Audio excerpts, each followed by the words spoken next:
뱀의 유혹을 받고 선악과 나를 먹습니다. 그 뒤에 에덴은 하나님을 만나고 하나님과 함께 사는 동산이 아니라 하나님의 낯을 피하여 숨는 그곳이 되고 말았습니다.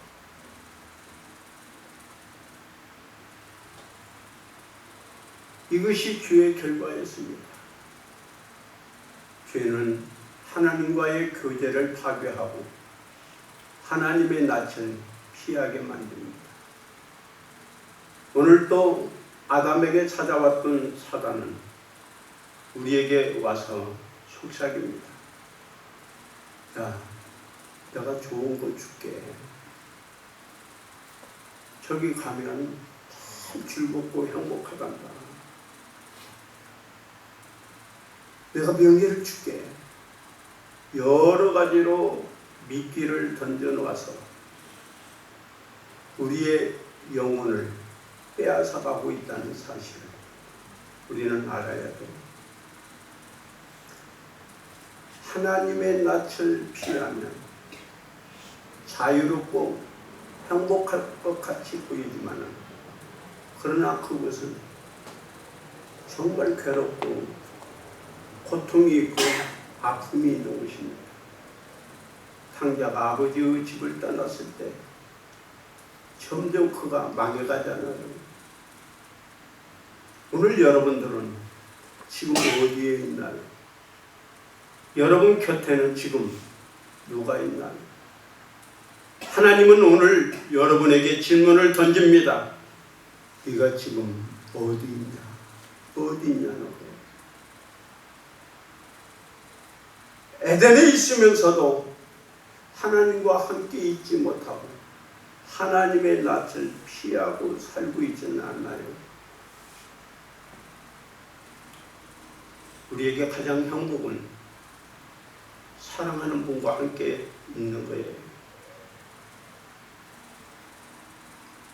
오늘 여러분이 사랑하는 주님과 함께 사는 사람은 정말 행복한 인생을 살고 있다고 생각해요.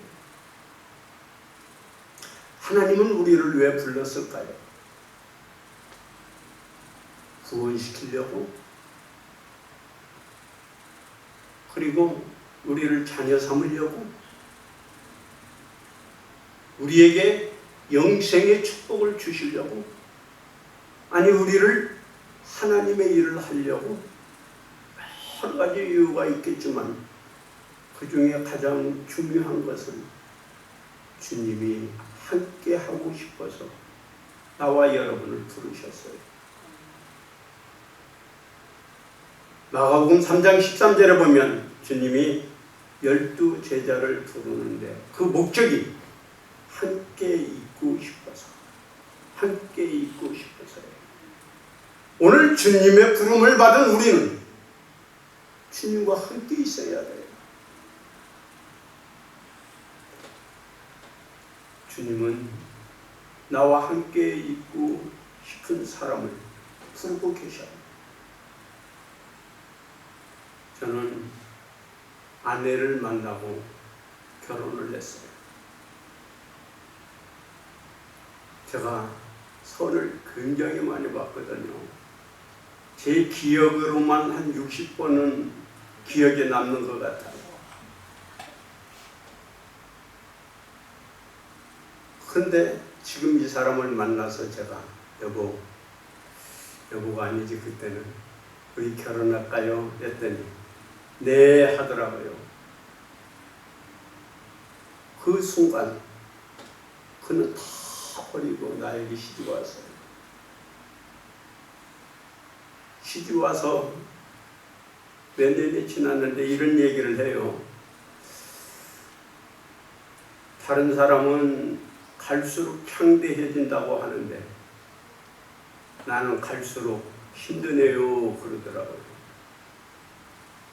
왜냐하면 내가 동대문에 있는 동신교에 있을 때 선을 받고 성민교에 있을 때 결혼을 했고 결혼한 뒤에 개척한다고 고생을 시켰거든요.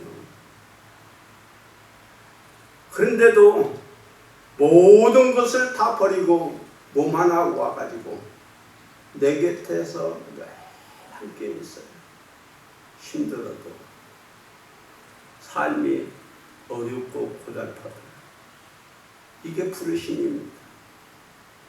주님의 부름을 받았을 때 제자들은 어떻게 했나요? 한참 행복한 가정에서 일하고 있을 때 주님이 나를 따라와라 부르셨어요. 그때의 제자들은 배와 그물을 아버지를 버리고 그를 쫓아요. 이 버린다는 건 뭐예요? 내가 움켜잡고 있는 것을 놓는 거예요. 오늘 하나님의 부름을 받았다는 것은 내가 움켜잡고 있는 그것을 놓고 주님을 따르는 거예요. 세상의 것, 달콤한 것, 내가 보기에 좋았던 것들을 내려놓고 그분을 따라가는 자가 주의 제자입니다. 우리가 신앙생활하면서 이것을 놓지 못할 때가 참 많아요. 하나님은 종으로 살고 있는 이스라엘 백성들을 애굽에서 구출했어요. 그리고 그들을 적과 꿀이 흐르는 가나안 땅으로 이끌어 갑니다. 그런데 그들이 조금만 힘들면 옛날에 움켜잡고 있었던 것을 생각하는 거예요. 애굽에 있었을 때는, 그때는. 그러면서 하나님이 잠시 동안 모세와 시내산에 올라가서 그들과 대면을 하지 않으니까 그 사이에 또 무엇을 만들었어요? 금송아지를 만들고, 이게 우리를 인도하는 신이라고 했어요. 하나님은 이들을 향하여 뭐라고 말했나요? 민수기 2장 11절에 보면 애굽에서 나온 자들이 20세 이상으로는 한 사람도 내가 아브라함과 이삭과 야곱에게 맹세하신 땅에 결코 들어가지 못하리라. 그들은 주님을 따르는데 온전히 따르지 못해서 그런 거예요. 그러나 민수기 14장 24절에 보면 내 종 갈렙은 그 마음이 그들과 달라서 나를 온전히 따랐은즉 그가 갔던 땅으로 내가 그를 인도하여 드리리니 그의 자손이 그 땅을 차지할 거라고 했어요. 갈렙과 여호수아는 주님을 온전히 따랐어요. 여러분, 신앙의 출발은 주님의 부름에서 있고요.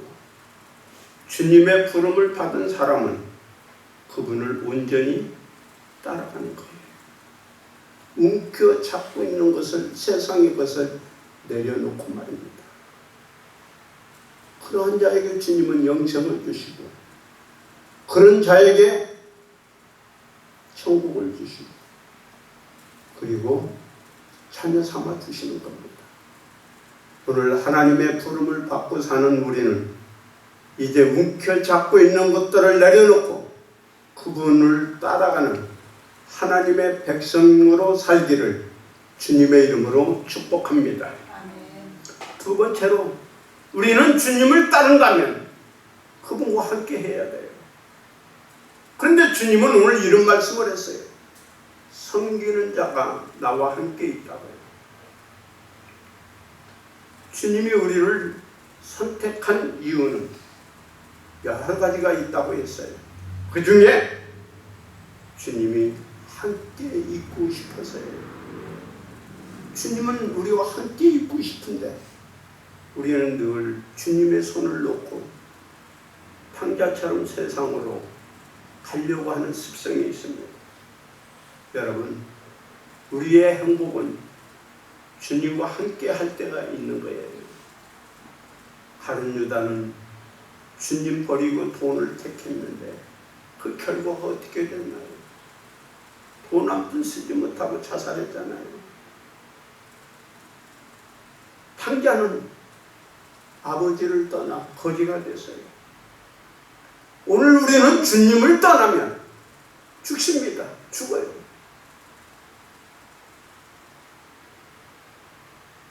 그러나 주님과 함께한 사람들에게는 주님이 은혜를 주시고 기쁨을 주셔요. 다윗은 시편 16편 11절에서 이렇게 말씀합니다. 주께서 생명의 길을 내게 보이시리니 주의 앞에는 충만한 기쁨이 있고 주의 오른편에는 영원한 즐거움이 있다. 이렇게 고백을 했어요. 주님과 함께하니 즐겁고 기쁘고 행복했다는 거예요. 믿음의 사람들은 이 비결을 알았어요. 그래서 힘들어도요, 핍박을 받고요, 그 어떤 환난을 당할지라도 그의 시선이 주님에게서 떠나지 않았습니다.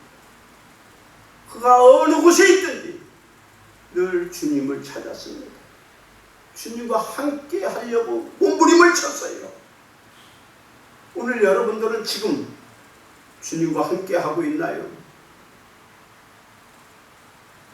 여러분들의 시선은 지금 어디를 향하고 있나요?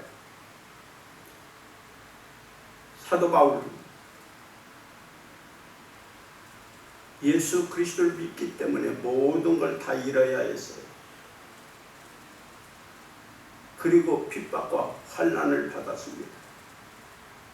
그런데 그는 어디를 가든지 기쁘고 즐겁고 행복했어요. 성경에 옥중서신이라고 있습니다. 감옥에서 쓴 편지예요. 그런데 그 편지를 읽어보면 한결같이 기쁘고 즐겁다라는 말이 계속 나와요. 이게 주님과 함께 사는 사람들의 모습입니다. 사랑하는 성도 여러분, 오늘 우리가 아무리 힘들어도 주님과 함께 있으면 행복해요. 그러나 7장 34절에 보면 불신자들을 향하여 이렇게 말씀합니다. 너희가 나를 찾아도 만나지 못할 것이요 나 있는 곳에 오지도 못하리라. 불신자들은 요한복음 7장 34절의 말씀처럼 주님과 함께 있지 못하면 주님이 없는 곳에 있는 거예요. 그게 지옥입니다.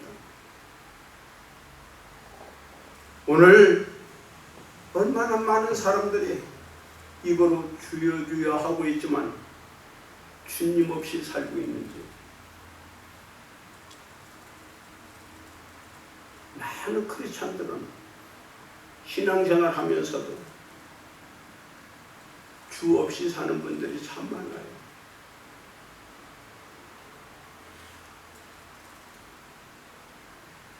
내가 가나안 땅을 향하여 간다고 내가 믿음의 길 가는 거 아닙니다. 가고 있지만 내 마음속에 원망이 있고 세상의 것을 더 좋아하고 또 뒤를 돌아본다면 그건 주여 주여 한다고 다 천국 가는 거 아니에요. 어떤 인생이든 어떤 길을 가든지 거기에는 반드시 어려움과 고통이 있습니다. 우리가 힘든 길을 걸어가지만 주님과 함께 그 고통을 이기고 승리하는 십자가의 길을 걸어가는 우리 모두가 되기를 바랍니다. 한 알의 밀알이 썩어져야만 열매를 맺는 것처럼 주님은 우리에게 한 가지 진리를 가르쳐 줍니다. 우리가 세상을 살아가는 가운데 섬기는 자로 살아라. 그곳에 내가 있다고 가르쳐 주고 있어요. 예수 그리스도는 섬기는 자로 오셨어요. 그래서 가난한 자, 병든 자, 소외당한 사람들의 친구가 됐잖아요. 오늘 우리에게도 말씀합니다. 섬기는 자로 살아라. 섬기는 자로 사는 자에게 주님은 세상 끝날까지 함께하마 말씀하고 있어요. 신앙생활은 주님을 섬기는 거예요. 그렇게 평생 살아야 됩니다. 구약에 보면 룻기라는 성경이 나와요. 나오미라는 여성이 흉년이 들자 모압 땅으로 이민을 갑니다. 그런데 그곳에 가서 그 많은 재산 다 잃어버리고 남편 죽고 두 아들도 죽어요. 이제 나오미 곁에는 두 며느리만 있습니다. 그 며느리에게 말을 해요. 야, 이제 나에게는 희망이 없단다. 집으로 돌아가라. 그랬을 때 오르바는 돌아갔지만 룻이라는 여인이 뭐라고 말합니까? 어머니가 가는 곳에 나는 갈 겁니다. 어머니가 유숙하는 곳에 나는 유숙하겠습니다. 어머니가 믿는 하나님을 나의 하나님으로 믿겠습니다. 어머니가 죽는 곳에 나도 묻힐 겁니다. 내가 만약 죽는 곳 위에 어머니를 떠난다면 하나님이 나에게 벌을 내리기를 원합니다. 그는 소망도 없고 희망도 없는 그 어머니를 끝까지 함께했어요. 오늘 우리가 정말 어떻게 살아야 되나요? 그처럼 나의 행복이라는 건 좀 접어두면 안 되나요? 미래에 대한 보장도 없습니다. 남편을 잃고 아무것도 없는 시어머니를 따라서 평생 살다 죽겠다는 거예요. 여러분, 이렇게 희생하고 섬기는 사람에게 하나님은 어떤 은혜를 주시나요? 우연히 보아스를 만납니다. 그리고 보아스와 결혼을 해서 다윗의 할머니가 되잖아요. 여러분, 처음부터 그렇게 되기를 바라고 룻이 섬겼나요?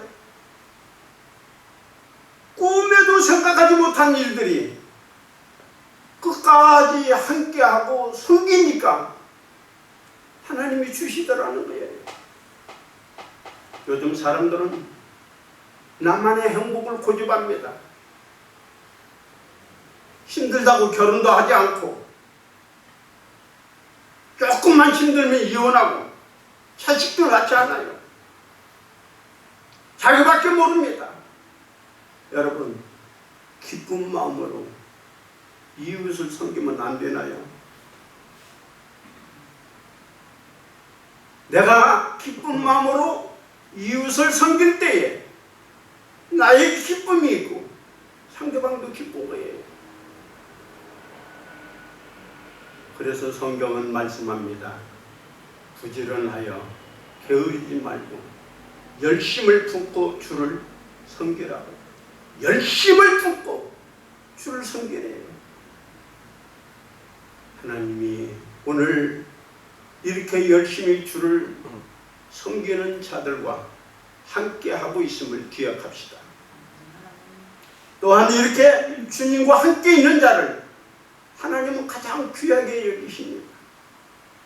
나를 섬기려면 나를 따르라. 나 있는 곳에 나를 섬기는 자도 거기 있으리니 사람이 나를 섬기면 내 아버지께서 저를 귀히 여기실 거라고 말씀을 합니다. 예수를 믿는다는 건 예수님과 함께 있는 거예요. 예수님이 하신 일을 하는 겁니다. 그게 바로 믿음 생활이에요. 도마가 말을 합니다.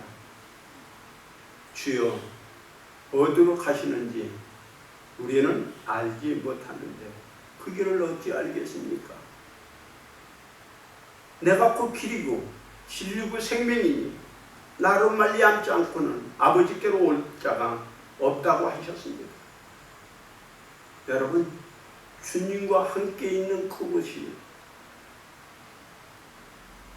길이고 진리고 생명을 얻는 길입니다. 여러분, 왜 예수님과 함께 있는 자를 주님은 귀히 여길까요? 여러분, 예수님과 함께 있는 곳이 어딜까요? 먼저 기도하는 자리입니다. 마가복음 1장 35절을 보면 예수님은 피곤하고 바쁘신 새벽 미명을 깨우며 하나님께 나와 늘 기도했어요. 기도하는 그 자리가 주님이 함께하는 자리잖아요. 그러니 그 자리가 귀한 겁니다.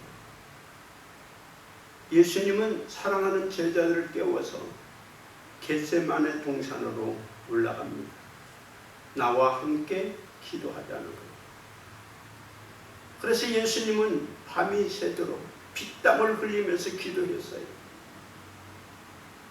그러나 제자들은 주님과 함께 있지만 기도하지 않아요. 결국 어떻게 됐나요? 기도에 승리하신 주님은 가장 힘든 십자가의 길을 즐겁게 지고 가지만 기도에 실패한 그는 주님을 떠나요. 주님을 떠나니까 부인하고 맙니다. 그래서 평생 가슴을 칠 수밖에 없잖아요. 기도하는 사람이 귀한 것은 주님이 함께해요. 주님이 함께하는 사람은 십자가의 길, 주님 앞에 가는 그 길을 아주 완주할 겁니다. 그 힘을 기도를 통하여 얻게 되고 그 사람을 주님은 귀히 여기신다는 거예요. 또한 우리가 어떤 자리에 주님이 함께할까요? 주님은 이 땅에 오셨을 때에 병자들, 눌린 자, 가난한 사람들, 소외당한 사람들, 죄인들, 불쌍한 자리에 찾아가서 그들의 친구가 되었고 그들의 위로자가 되었고 그들에게 버팀목이 되셨습니다. 오늘 우리가 있을 자리가 어딘가요? 화려한 자리가 아닙니다. 주님이 필요한 그곳에 내가 가야 돼요. 요한복음에 이런 이야기가 나와요. 6월절 명절이 되어서 많은 사람들이 예루살렘에 모여들었어요.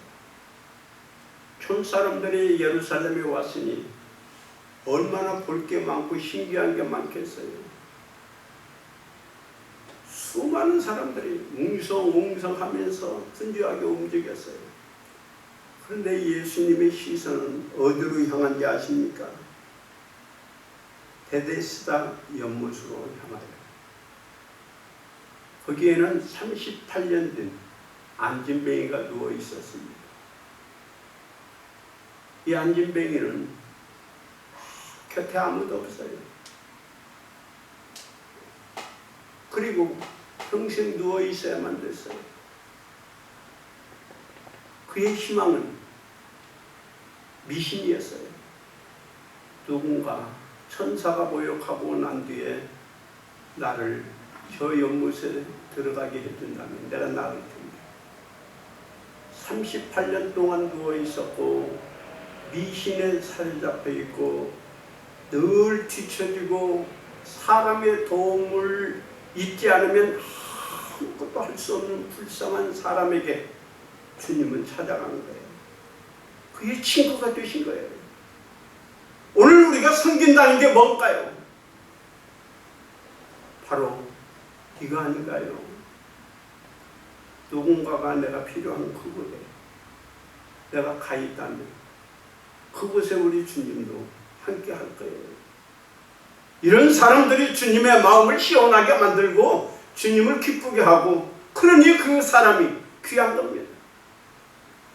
또 이들이 귀한 이유 중에 하나가 뭐냐면 주님이 그들에게 부탁한 게 있어요. 땅끝까지 이르러 내 증인이 되어달라는 거예요. 요한복음 10장 3절에 보면 예수님은 제자를 선택하고 세상으로 보냅니다. 양을 이리 가운데 보낸다 생각하면서 보낸 거예요. 그러면서 전도하라는 겁니다.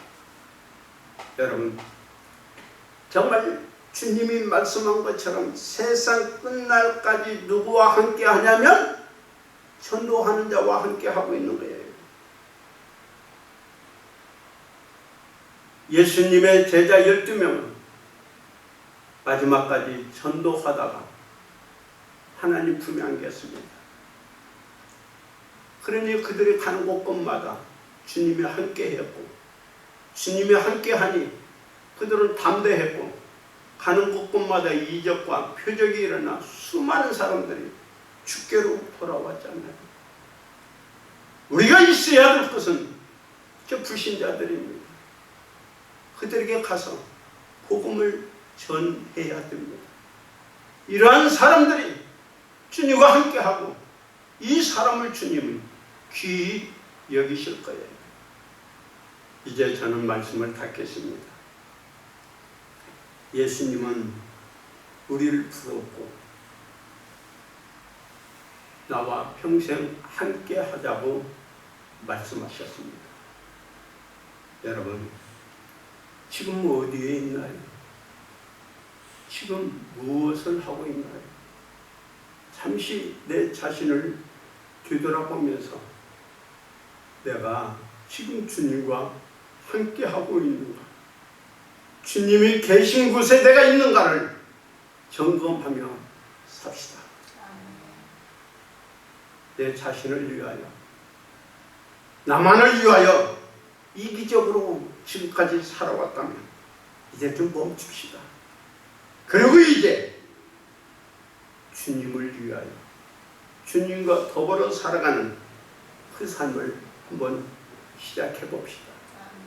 섬기는 자리, 기도하는 자리, 전도하는 그 자리가 주님이 함께 할 거예요. 우리 살면서 주님이 나와 함께 하고 있는 것을 경험하며 사는 우리 영광의 성도들이 될 수 있기를 주님의 이름으로 축복합니다. 기도하겠습니다.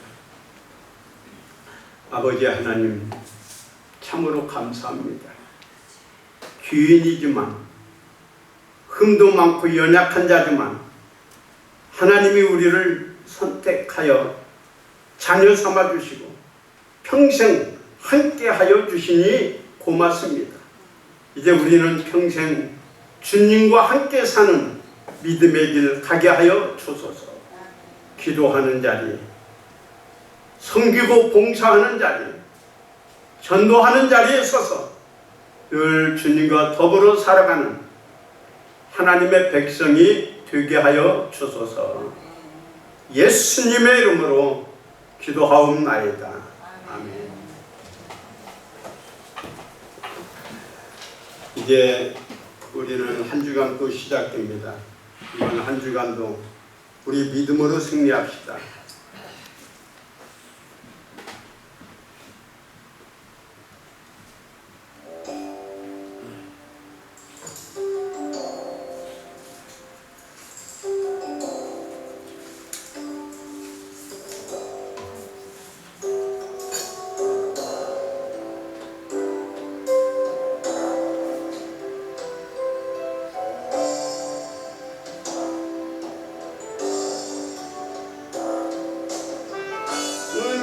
민족이 구원을 얻기까지 쉬지 않으시는 하나님,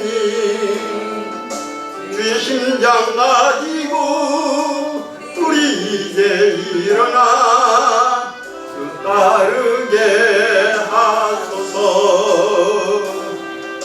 세상 모든 육체가 주의 영광 보도록 우리를 부르시는 하나님, 주의 손과 발 그여 세상을 기여하며 섬기게 하소서. 물이 바다 덮음같이 여호와의 영광을 인정하는 것이 온 세상 가득하리라.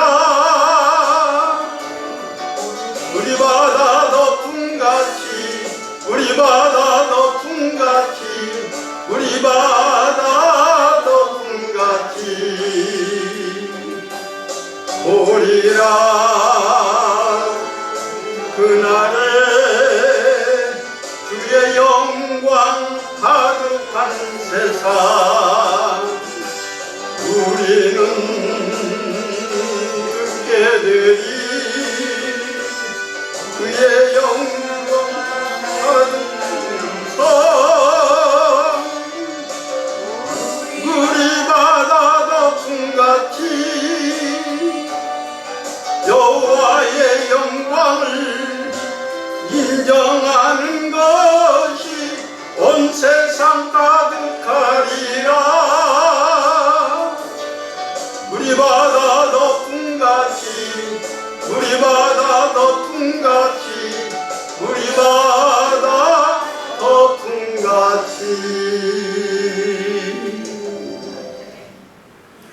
이제는 우리 주 예수 그리스도의 은혜와 하나님의 사랑과 성령님의 교통하시고 축복하시며